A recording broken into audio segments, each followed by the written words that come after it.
Still on our August 2022 November Human Resource Development. Question 5A. The concept of e-learning has been embraced by many organizations that include institutions of higher learning. Explain the principles underpinning this concept. Principles of e-learning. So what are some of the principles of e-learning? So e-learning is a process of learning electronically by use of electronic gadgets. You can learn from your computer, you can learn from your smartphone, you can learn from your laptop, so long as you learn but online using any electronic equipment, then that is called e-learning. That is outside classroom, in short. So the principles of e-learning are as follows. You can see there, principle 1, the learning should always match with the curriculum. It doesn't mean that if you're doing it electronically, you have to shift away from what the curriculum is saying. No, learning electronically is just learning like any other. Follow the curriculum, but the mode of delivery is what should differ. Number 2, inclusion. The learning should support inclusive practice, seen in terms of different types and ranges of achievements, physical disabilities that can be particularly supported by e-learning, different social and ethnic groups and gender. So the e-learning should be able to support all that. You should be inclusive. You should not like segregate other group of people and basically favor on others. So it should be fit for all people. Even if you are disabled, you are just normal or what you are, it should fit for all people. So you should adhere to the principle of inclusion. And then you have learning engagement. You should make learning very engaging.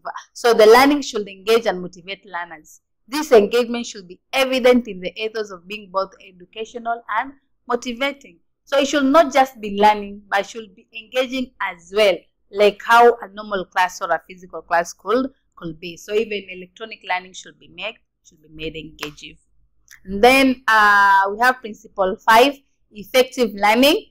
This principle can be demonstrated in a variety of ways. For example, by using a range of different approaches in the learning platform that will allow the student to choose one that suits her, or that can be personalized to her, or by satisfying a number of characteristics of good learning, like learner agency, learner autonomy, enabling and encouraging collaboration. So e-learning should also be effective as much as the physical one is. So ensure that people can choose what to learn. Ensure that people can personalize their learning. If I just need a certain topic or a certain article, I might be able to get it so that it can suit me at that moment in time. So that is also another principle, effective learning, that should be adhered when concentrating with the concept of e-learning. And then you have the principle of coherence, consistency, and transparency. So this is also another principle. It should be coherent, should be consistent and transparent in terms of the syllabus, in terms of the learning objectives, consistency, and then also in terms of coherence. At least the information that is there should be on point, based on facts, not just anything you post it there just because people are learning online. No, make sure it's something that is subject to facts. So that is also another principle. And then principle 6, supposed to be 6. I think there's a bit error in the numbering, but don't mind. So ease of use. It should be very easy to use. You should not get hardships when you're about to log into the class to have your class. But it should be a simple process. When you just hit, touch a button, you are able to log in and get the learning. It should not be complicated in a way that you have to waste a lot of time to struggle logging in the learning platform. So it should be ease in terms of usage. And then cost effectiveness, yes, because most of the applications are demanding bundles. So in order for you to be able to learn and in order for you to access information, and you should be able to access it without so much money, or without having to spend so much. It should be something that you can afford. It should be something that is within your means. So at least you have to consider that as another principle. So those are the main principles that we have that underpin the concept of e-learning.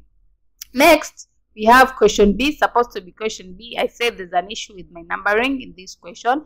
It says, analyze the reasons why organizations train and develop their employees. Why do organizations train and develop their employees?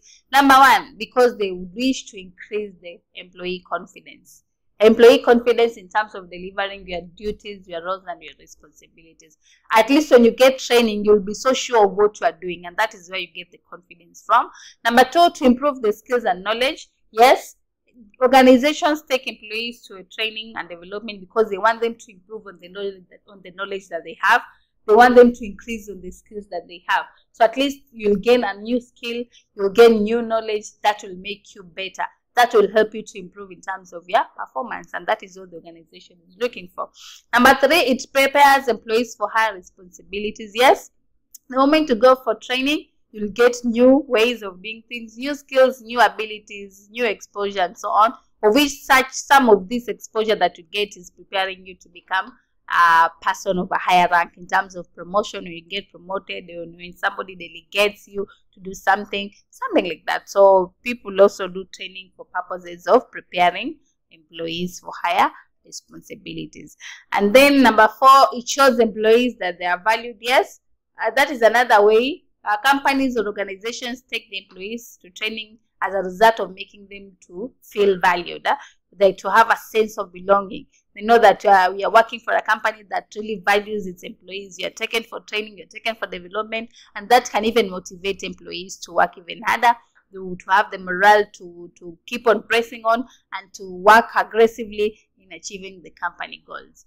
And then also to increase productivity. Organizations take employees to training because they know they will learn, and that learning, once they bring it to the organization, they'll be able to improve in terms of performance. They become more productive, and that is how you get more profits. That is how your organization grows, and so on and so forth. So that is it, number 5 of the paper.